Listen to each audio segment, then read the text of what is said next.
But never before have I had to censor myself when making work because they were sharing everything. And at one point I had to say, be cognizant of who you're talking to. I know right now we're having a conversation, but you're making this film with me.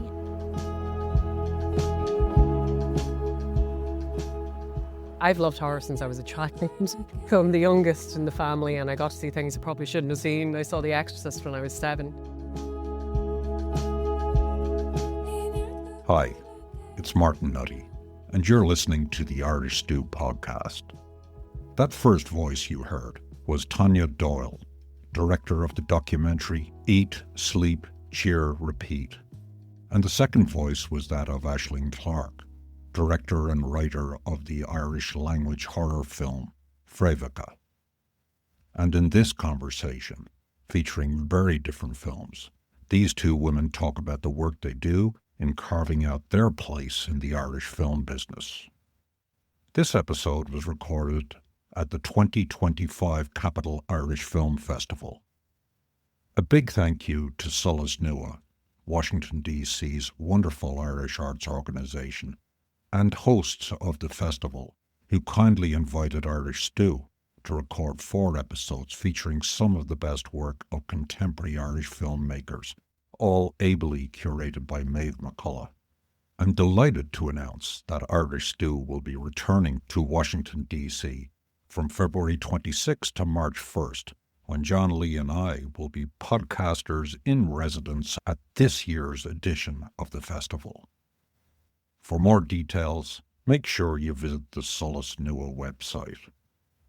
That's solasnua.org. Thanks also to our media partner, Irish Central, who have been spreading the word about Irish Stew on their digital pages. For all things Irish, make sure you check out irishcentral.com. Finally, you'll notice the absence of my co-host John Lee in this episode. Sadly, John's older brother Daniel Lee passed away a year ago, shortly before our DC departure. Dan had suffered through a long illness, but the end came abruptly. He was a lifelong educator and leader in independent school education. John tells me Dan's nickname in the family was the Irish King, and so these episodes have been made in the Irish King's memory. May he rest in peace. Now, let's hear from Tanya Doyle and Aislinn Clarke. I'm delighted to be joined by Tanya Doyle, director of Eat, Sleep, Cheer and Repeat, and by Aislinn Clarke, who is the director and writer of Fréwaka. Now, how would we say that properly in Irish? Fréwaka, but it depends on your dialect. Yes, I prefer Fréwaka. Thank you so much for taking some time to talk about your work. I'm going to start off with you, Tanya. I was interested in the subject matter of your film, which is a documentary and features the story of the Irish cheer team. I didn't know there was such a thing, and how did you come to that subject matter, and how did that film come into being? Before we started the film, I didn't know there was such a thing as an Irish cheer team either. So the aim was to make a documentary about women in sport, celebrating femininity, right? It was all about being feminine, being strong, but being an elite athlete. My experience of sport is pretty limited. I was a baton twirling majorette when I was younger. And I went, let's have a look and see if there's any interest in sports. And obviously there's GAA. So we looked at that. When we started, there was a lot of other documentaries in that area. So we needed something more unusual, bespoke, niche. And so we started looking and we came across cheerleading.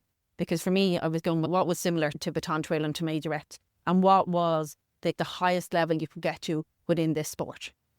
So we travelled around the country. We went to a couple of different cheer competitions and we were at a cheer competition in Belfast. And we saw these kids, there were little tiny tots from about 5 up to men and women in their 20s. And I'd never experienced anything like it before. And then they're on the floor, they perform for 2.5 minutes. And it's high energy, intense, 2.5 minutes. And then everything is silent and you get a round of applause. So we were watching this group and I'm not exactly sure where they were from. And they were doing the routine. It was excellent. They got the cheer. And then about 2 minutes later, I see this little girl going over to the side and just vomiting from just sheer effort. It's physically draining. And once I saw that, I was like, no, there's something in this, even if it's just the build-up and the emotional input, but there's something in it. And then in the same competition, as a filmmaker, you're watching, you're observing, you're looking for interesting stories, you're looking for characters. And we were in the hallways and we heard this guy going, ladies, remember, the higher your hair is, the closer you are to God. And I just turned around and there was Hilton, who is the head coach of the Irish senior cheerleading team. And I spotted him and I was like, this is the man. So we started following him. And it took 5 years all in all to make this film. So we spent 5 years together. And he would say I stopped him for 5 years and I wouldn't dispute it completely. But yeah, so that's where it came from. So we went looking for women in sport. So I'm going to come back to that 5 years now in a moment, but I want to hear the other origin story on your and Aislinn. Trying to think of where it started. I had written a film that was at the Capital Irish Film Festival in DC a couple of years ago called Dinian, for Damien McCann, director. And the producer of that film said, hey, what do you think about doing an Irish language horror film? Weirdly, it had never occurred to me before to do that, really.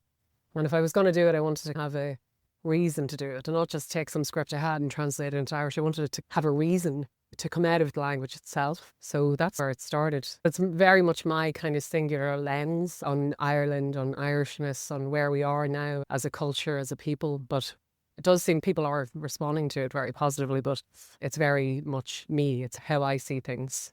Agus conna sa bhfuil do bhfuil. So my coach gave the Buganinus Clocktook, Milche Kudrock. It's a lot better than mine. We had the pleasure a few years ago of sitting down with the folks behind On Colleen Kuhn, which of course had a major impact on Irish film as a whole, but also on the language. So I find it fascinating. It's not just a horror film, but it's an Irish horror film in Irish. As I understand it from talking to the folks that did On Colleen Kuhn, there's a lot of incentive to make film in Irish. So was that part of the funding that one has to cobble together to make smaller and independent films?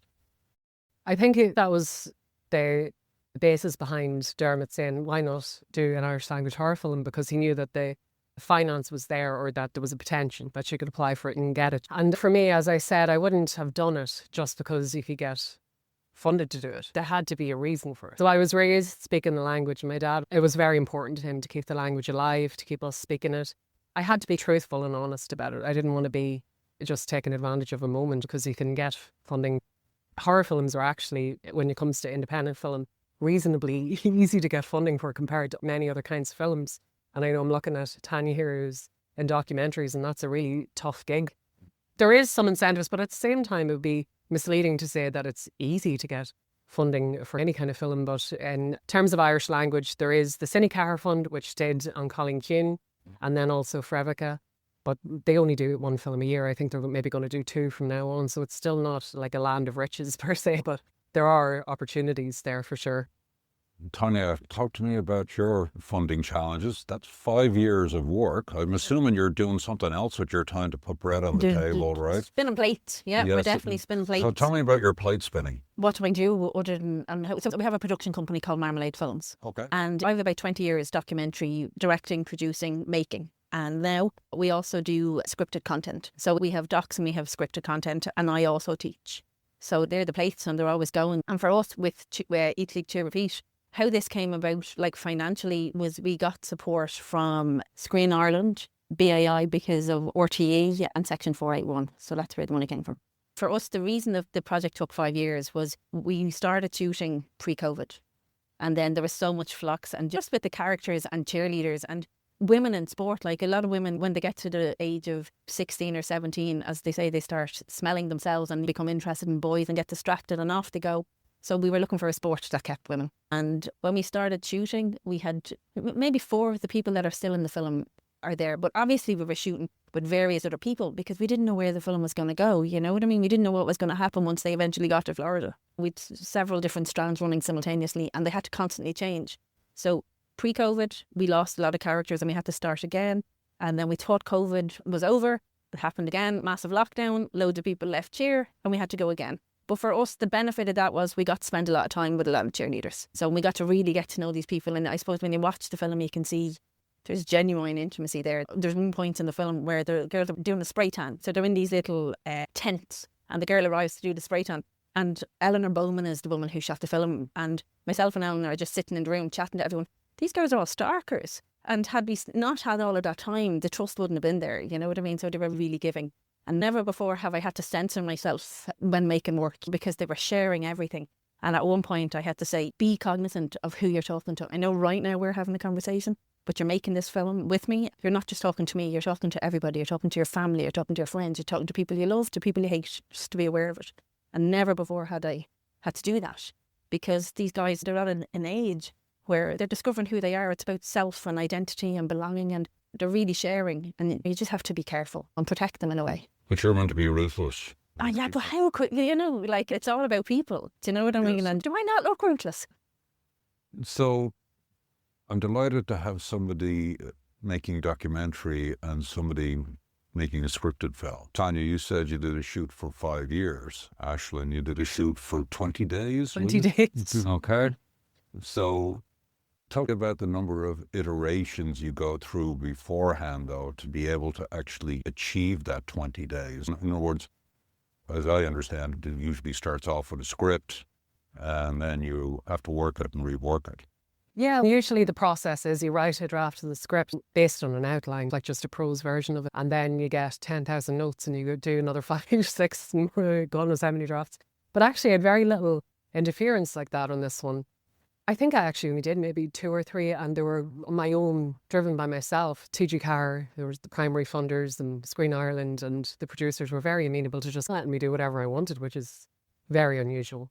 I didn't have that much interference really in terms of the script itself, and then it's just the work that you do with the DP and the cast and everything, trying to get as many of your ducks in a row as possible, because you know that you've got 20 days, that's in, you're going in bang every day.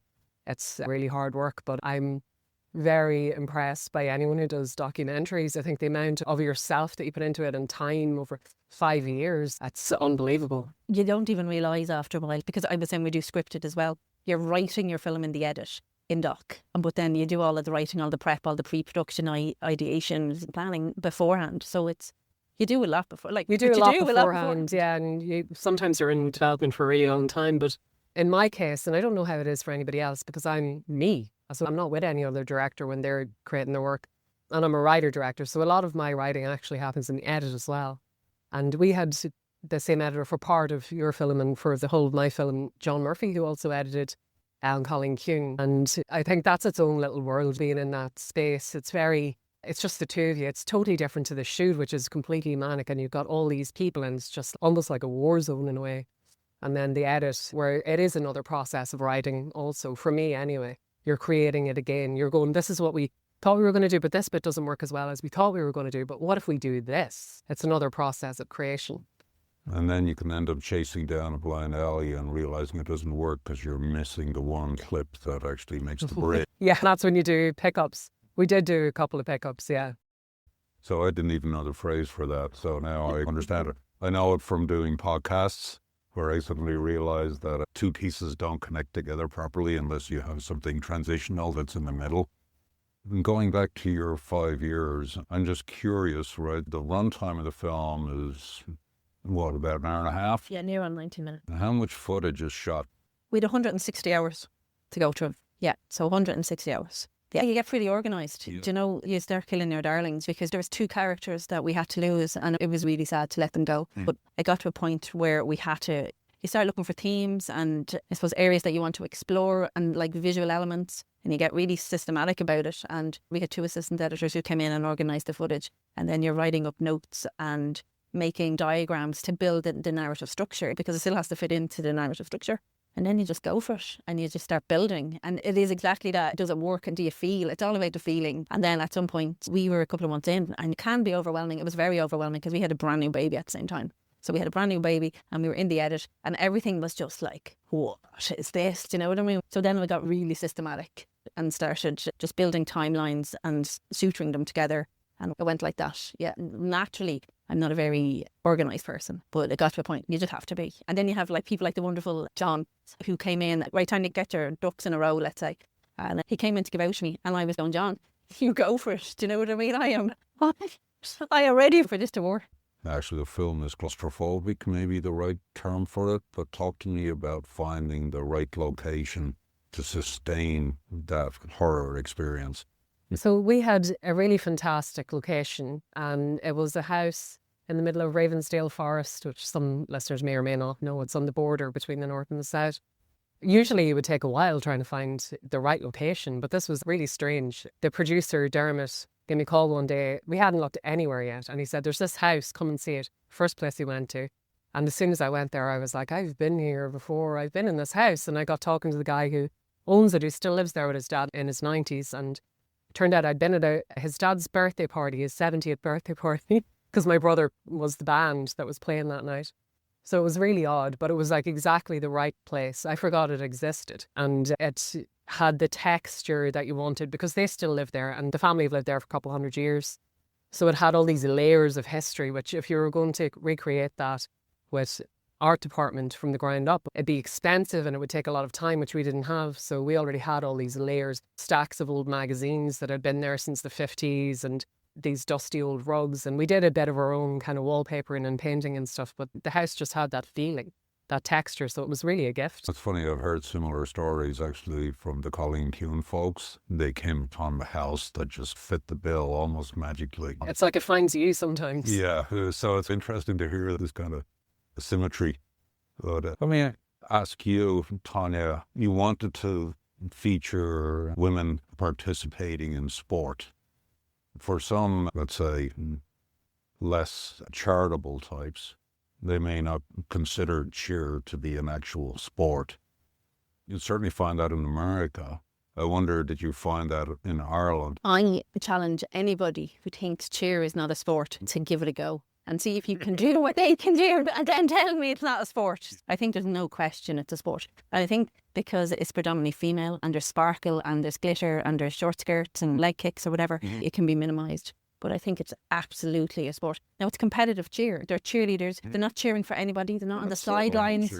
No, yeah. And there's a place for that too, no disrespect. It's competitive cheer and they're cheering for themselves and they're competing and representing their country. And it's massive throughout the world. So I think there's no question. And if you see the film, there's no question that it's a sport, do you know? Actually, going back to Irish, the language that is, how has that been received? We function in a global market.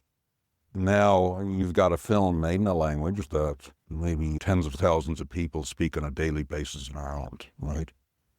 You're different numbers. Obviously, we live in a world of subtitles, and I can say living in America that for many Americans, once they hear it subtitled, they want nothing to do with it. Now, the interesting thing, of course, is that this is an Irish language film in a horror, which is a genre that people love.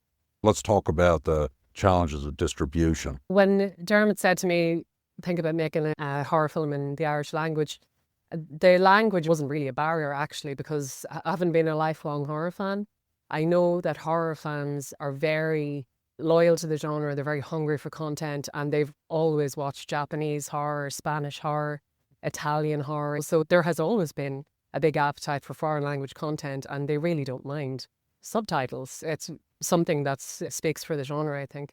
So I wasn't too worried about that. And actually, we have got international distribution. So it got picked up by IFC Shutter for the US and internationally. And then it's been released by Wildcard in Ireland, the UK, New Europe, across the rest of Europe. So it's doing all right. I didn't worry about that being a barrier particularly. So tell me a bit about Shutter, because I came across that for the first time today when I was getting ready to sit down. Yeah. That was a new thing to me. I'm like, what is that? Shutter started out as a horror platform, which it still is, but it's been absorbed by IFC as its horror platforms, so to speak. They've got a catalogue of older stuff. They've got more like niche festival stuff. They've got some bigger titles. It's just the streaming platform for horror. And the biggest one, maybe at the minute, I don't have the figures on me, but I think it's a really big one, yeah. Interesting. And in your world, Tanya? Distribution? Yeah, distribution. And does the documentary world have the equivalent of a Shutter? No, but what should there be? That'd be amazing if there was, yes, please. So we self-distributed. So one of the producers in our company, Sinead Nivreen, she has experience in distribution. So herself and the other producer, Daniel Haggerty, we self-distributed, and we had some cinema release in Ireland, and now I suppose we're doing festivals. That's our distribution story. I'm just going to boomerang back to you again, Aislinn, in the sense of horror as a genre. One of the things that I know in the podcast world is that true crime, it's not horror per se, but it certainly details horrible stories, is predominantly consumed by women. Do you find that's also the same case with horror film? I've loved horror since I was a child. I'm the youngest in the family, and I got to see things I probably shouldn't have seen. I saw The Exorcist when I was 7. And historically, people assumed, and when I say people, I mean like Hollywood producers, people who had the money to make the films, that it was a young man's genre. And that's why there used to be a stipulation that you had to have a bit of female nudity here and there and X amount of blood. And they thought these were the things that the young men liked.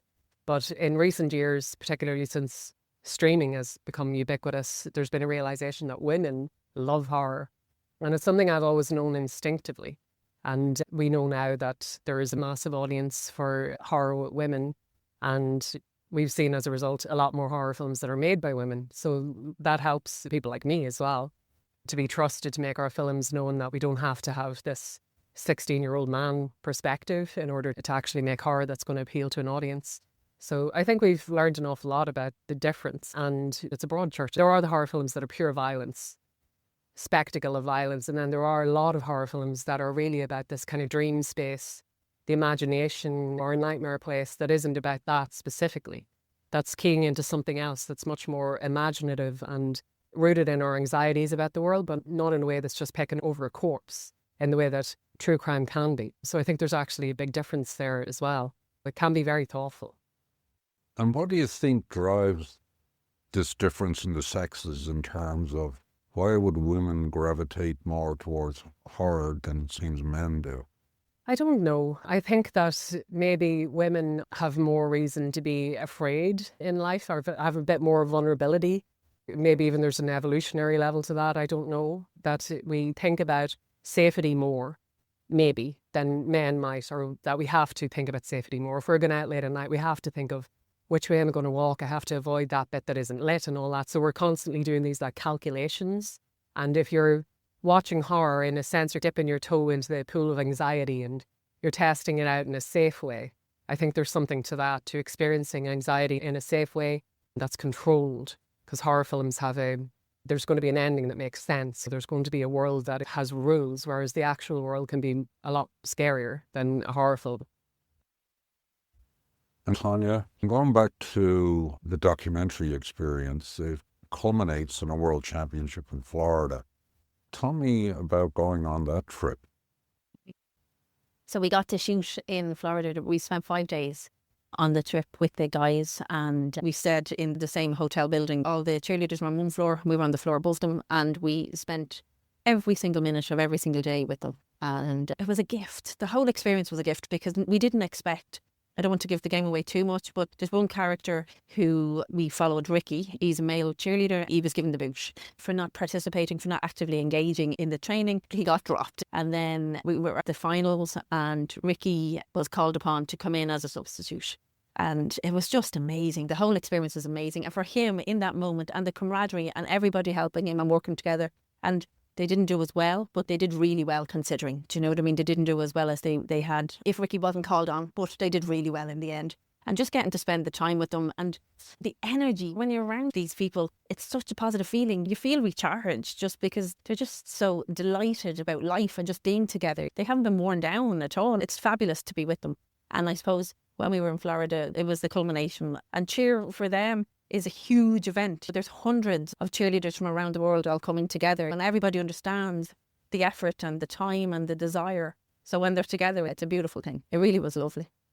Yeah, I was really impressed because I think it affirms a lot of those things that we want to encourage people to do, to get out from behind their screens, to engage with each other, to make a commitment, a long-term commitment towards other things.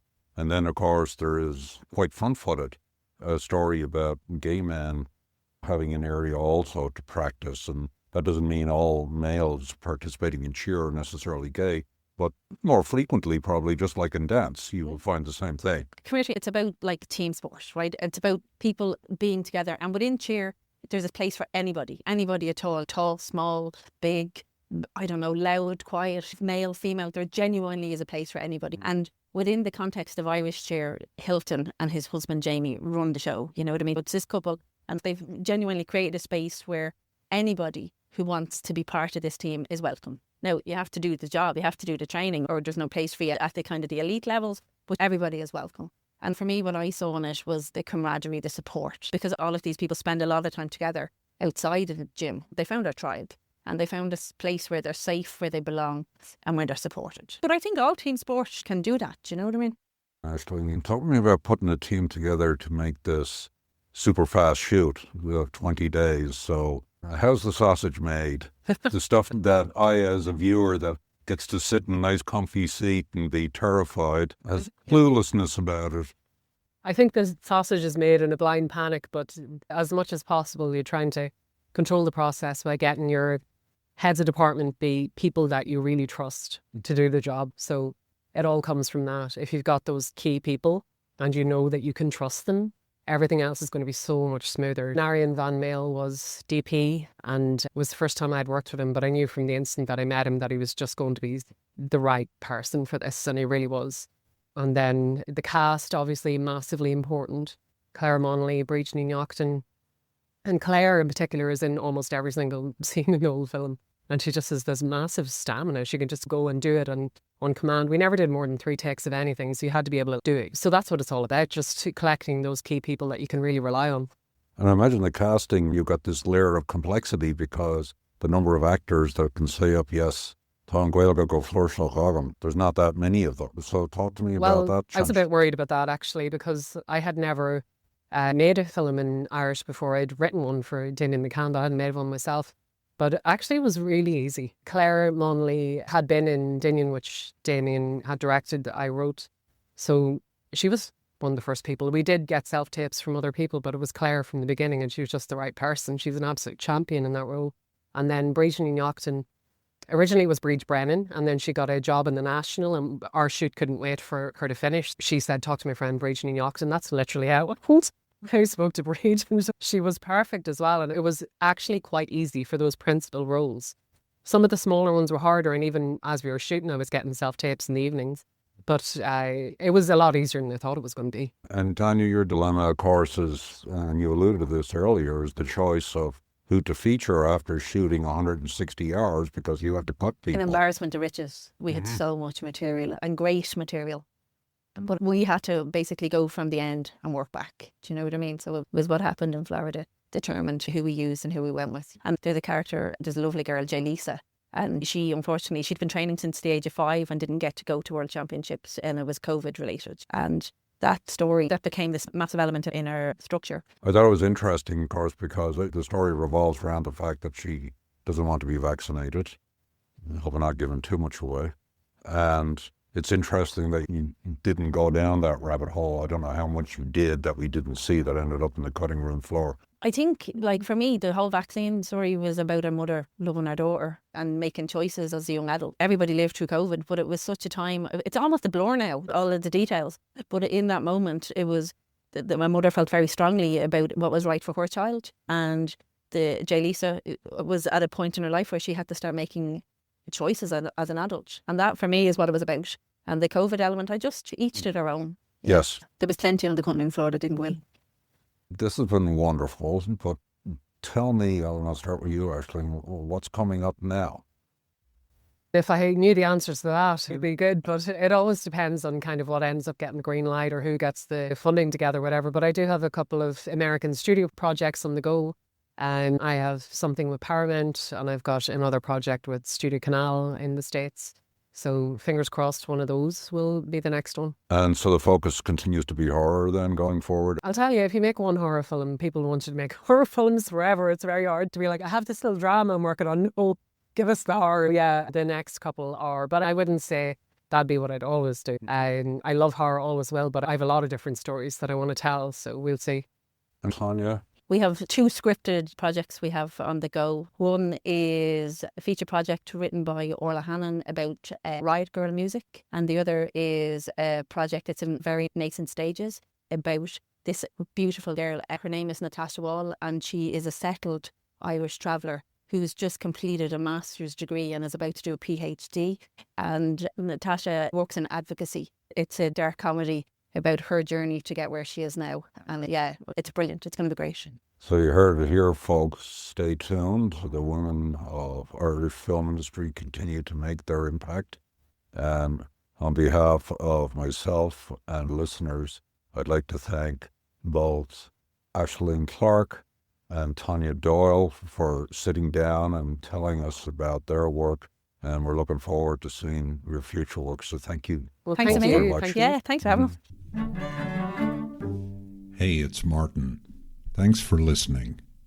A big thank you to Solas Nua for hosting Irish Stew. And of course to Aislinn Clarke and Tanya Doyle for giving us insight to their work. I'll be posting lots of links in the show notes. You can also find all the details of this episode at irishstewpodcast.com. And while there, don't forget to sign up for our newsletter so you get all the latest stew. Next week, John Lee and I will be back with 2 episodes featuring the directors of 3 films, all of which will be shown at the upcoming Capital Irish Film Festival in Washington, D.C.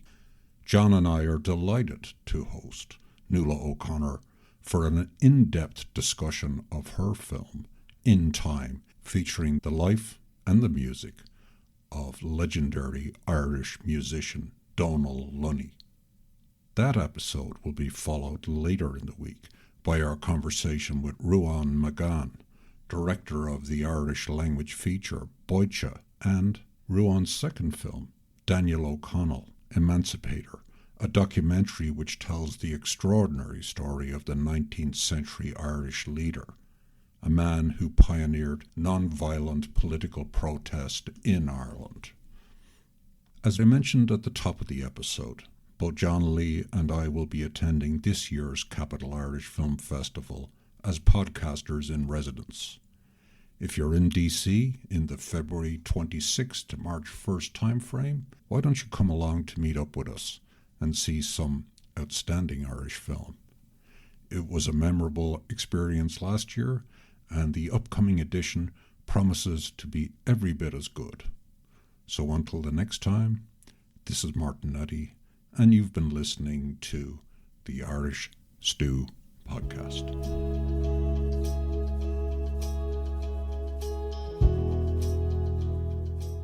Irish Stew is produced by John Lee, Martin Nutty, and Bill Schultz. Editing, mixing, and mastering by Bill Schultz. Music on Irish Stew was composed and performed by Rosa Nutty, with Donald Bowens on drums, Cathal O'Riordan on bass and synthesizer. For more on Rosa Nutty's music, please visit rosanutty.com.